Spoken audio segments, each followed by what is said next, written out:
I couldn't think of a more perfect video to end Christmas Eve on than this one right here. We've been giving Rand Paul a lot of coverage lately, and for fair reasons. He's been doing a lot of good stuff, so hell, why not? Every year he does this Festivus report, okay? A Festivus, brought to you in part by Seinfeld, made famous for whatever reason. I didn't watch Seinfeld. Sorry, everyone out there who gets offended by that. Whatever. Non-secular holiday. Sure, completely fictional. George Costanza, Kramer, and the Laugh Factory.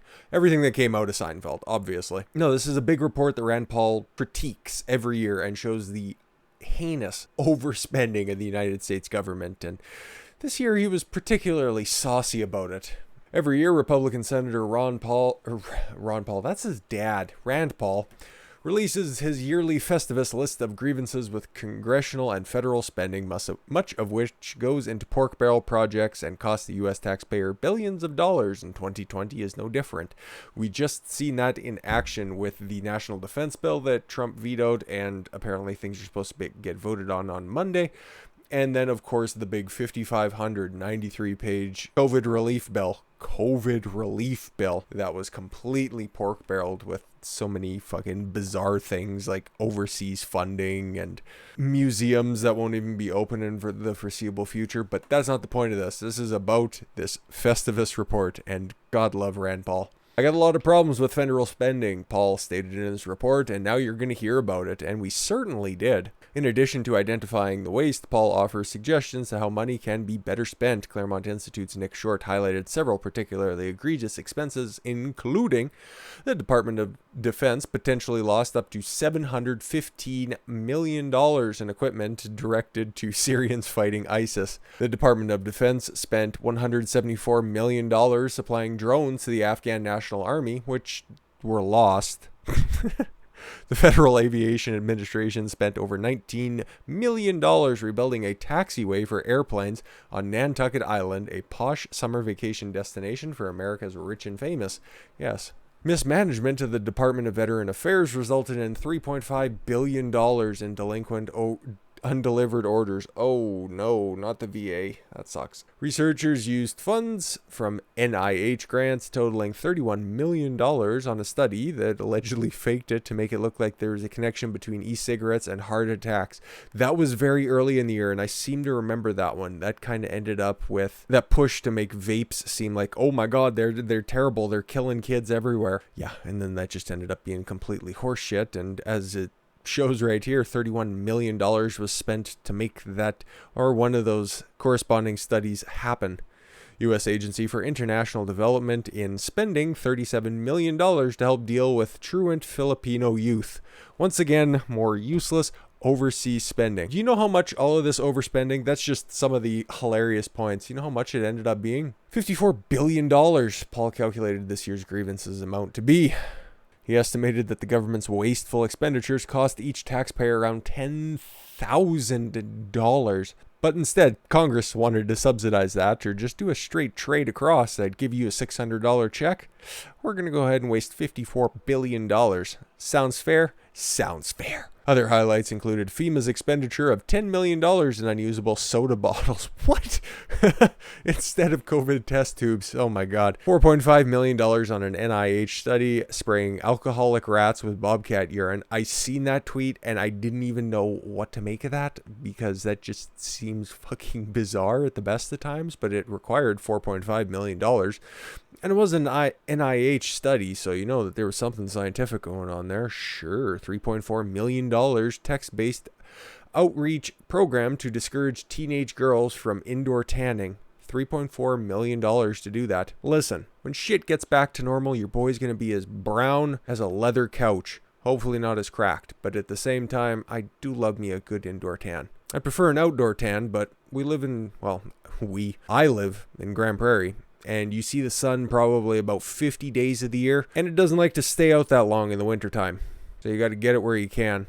And $48 million of USAID program to help disconnect Tunisian youth, an American program from engaging in antisocial behavior. Throw money at people. They will become less antisocial. Sounds good. The Senator's yearly document has helped to draw attention to unnecessary government spending and arrives in the wake of Trump's rejection of the $1.9 trillion COVID stimulus bill, which designated billions of dollars to foreign aid and private capital. And as we covered at the same time, Paul was among one of these 6 GOP senators: Mike Lee from Utah, Ted Cruz, Marsha Blackburn, and a couple other people. I'm sure that they're just as important. But it's hilarious, right? You got all of this overspending.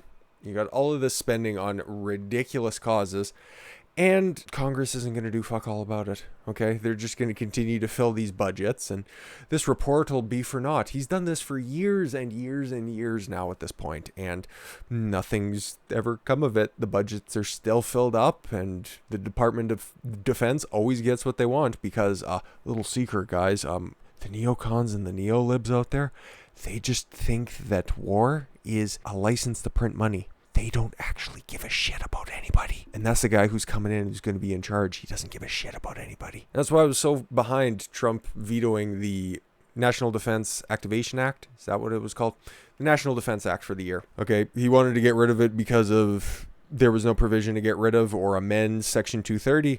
It was also stuffed with an exuberant amount of spending for the Department of Defense. And as you can see here, there's a lot of fucking corners that need to be cut in order to trim that spending budget. And Rand Paul has been banging this drum forever. The less government interference into your life. He is one of the true libertarians that are out there. He's a little bit more principled than a bunch of other sitting Republicans right now, and hopefully he can lead the next wave. I know that he's been there for a while, but I've always been on about term limits, but if we were to make one exception, or if we just have to deal with the reality of life, yeah, I'd be fine if there were more people like Rand Paul in the Senate and in the House as well, and, you know, people who are kind of like him and kind of like Trump in the White House. That'd be all right. And that'd be a benefit to the entire world because, as you can see, we're reading the Festivus report on a Canadian website. Because why can't we all just get along, people? No, but like I said, this is a great way to end before Christmas. I'm going to edit this video up, render it, send it out to the world, and I'm going to be taking tomorrow off. But don't fear. Don't fear. Nope, nobody's going to fear. Nobody should be on YouTube tomorrow anyways. But I'm still going to have 3 videos going out. We're going to be talking about a whole bunch of other topics. We're going to be going back to an old series that I started up before the election started, which I'm very excited to get to. It's a very good episode of that. And we're also going to be talking about something a little bit more historical in nature, and it was a very good video and something that I've wanted to do for a long time, and something a little bit depressing to start the day, but they're going to be going out at the exact same time. I'm probably not going to be around in the comment section or anything, just going to be taking the day completely off, but I just want to take this time right now to thank every single one of you who have subscribed, or even if you're just chilling and you watch my videos every once in a while and you happen to watch to the end of this one. It's not very long, so hopefully you did. No, but I thank you all for making 2020 a very great time for me, and all of your guys' support and all your back and forth. I wish, if I haven't got back to you in a comment that you've dropped lately, and wish you a Merry Christmas, everybody else, I'll take this time right now and thank you all very much for a successful year, for all the great conversation we have back and forth, and a very Merry Christmas to everybody. Be back on Boxing Day with live coverage, unless, of course, something catastrophic happens tomorrow, but let's not hope for that. Let's just hope for happy times with friends and family, and a good feast, and maybe a couple of cool things under that Christmas tree for y'all. I thank you all very much for the gift of your time. I've been Don Consuelo. I want you to follow your gut and get after it, and Merry Christmas. Take care, everyone.